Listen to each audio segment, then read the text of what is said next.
Stafford, Brian, welcome. Now, Stafford, recent events in Libya and Egypt have highlighted the revolutionary power of social media. But is this really something new when we've seen election results being disputed, flash mobs being organized, the green issue being punted on social media?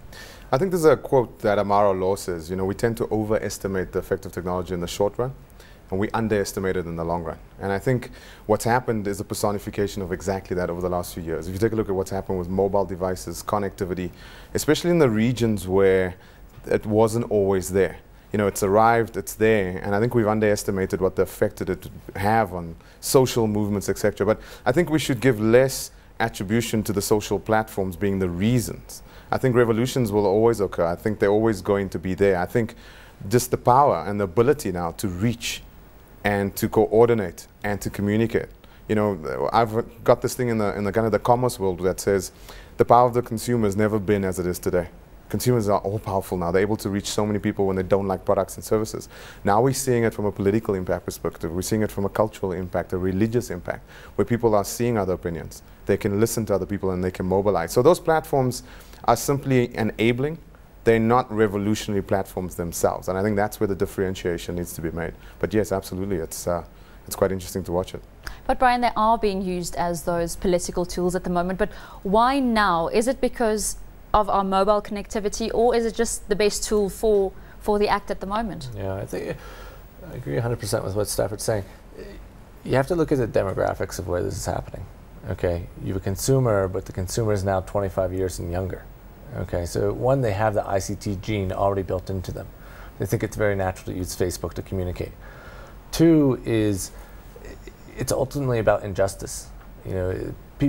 Humans hate injustice, no matter where they are, no matter what they're doing. Now, all of a sudden, to be able to react and use the platform, the technology platform that Stafford's talking about, to organize yourself and say, we're not going to consume this injustice anymore. We're going to, as consumers, replace it with something else. It's two things coming together. So you see where it's happening. It's happening with demographics below the age of 25. 50% of the population below the age of 25. That's incredible. And then it's also happening in places where, they didn't have a voice for so long. Now all of a sudden they have a voice because of the social media platform. So it's a today thing. It's something that the baby boom generation in America never would have thought of. In America, you write an op-ed in the Wall Street Journal when you're upset. But that's one person communicating to maybe 5,000. Here it's millions being connected to their peers via a direct connection.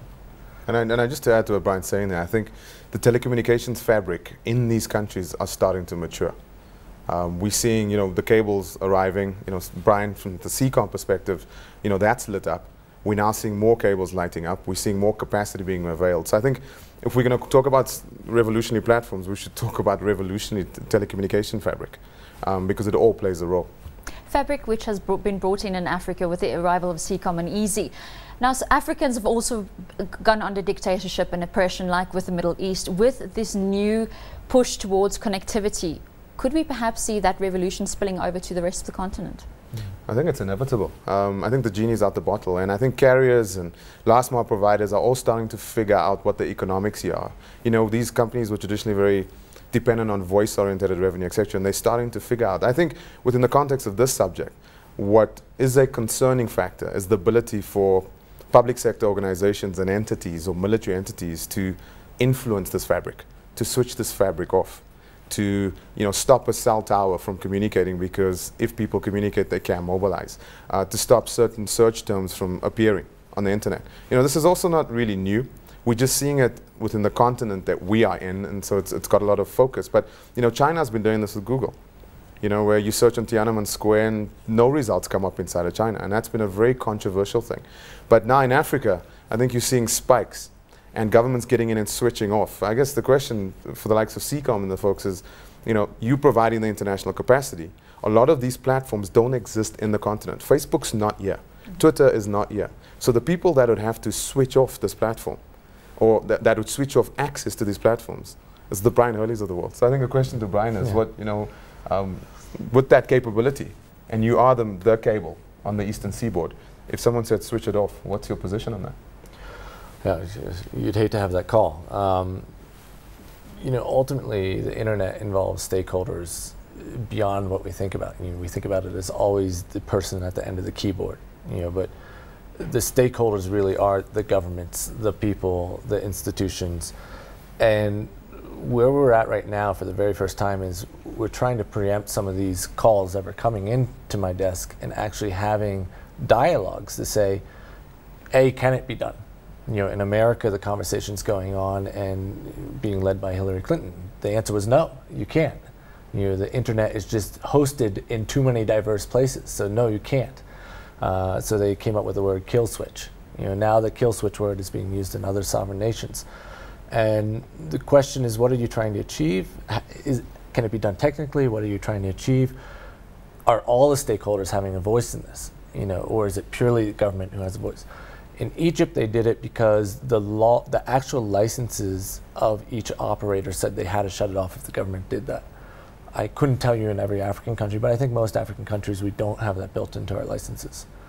So hopefully I don't get the call and I don't have to answer you. But in Egypt, we saw that Google implemented a workaround for the guys. They opened up a telephone line where you could speak to tweet. So despite governments being able to do that, there seems to be a way around it as well. I think those workarounds are that's kind of the revolutionary aspect of this. I think what we need to do is I just want to echo what Brian's saying there. I think what we need to have is a discussion.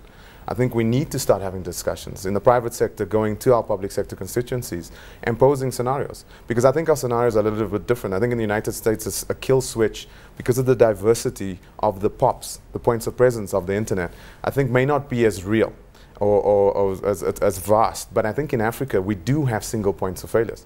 Seacom does land at Mtunzi. You could kill that station and international bandwidth provisioned by Seacom is no longer valid. And I think this is a risk. And I think in the private sector, as citizens, we need to take a step back and realize it may be complex to do it in the G8 countries, but in Africa, it could be real simple. Shouldn't we be having discussions around protecting our freedoms? Because the inherent aspect of the internet is the ability for us to communicate, the ability for us to aggregate and mobilize. And it is very concerning. From where I'm sitting, looking at the infrastructure and the stack, it looks like single points of failure all over the place. So to do an Egypt, to do a Libya, it's very, very simple. And if you take a look, besides the technology, the structures of the organizations that provide telecommunications in Africa, there's a lot of governments involved on a lot of boards. Seacom is probably the only private equity cable, wet fiber cable around Africa. Everywhere else I see governments involved, I see carriers involved that governments have been involved in. And I think it's a very real possibility that if we did have an uprising in South Africa, that Brian could get that dreaded phone call. So I think what we need to do now is start having the conversation, start creating the platforms where we start discussing scenarios like this. What if this happened? What could happen? And maybe we need to introduce legislation that protects citizens, protects freedoms. Well, that's definitely something to discuss in future, gentlemen. Thank you very much. Thank you very much.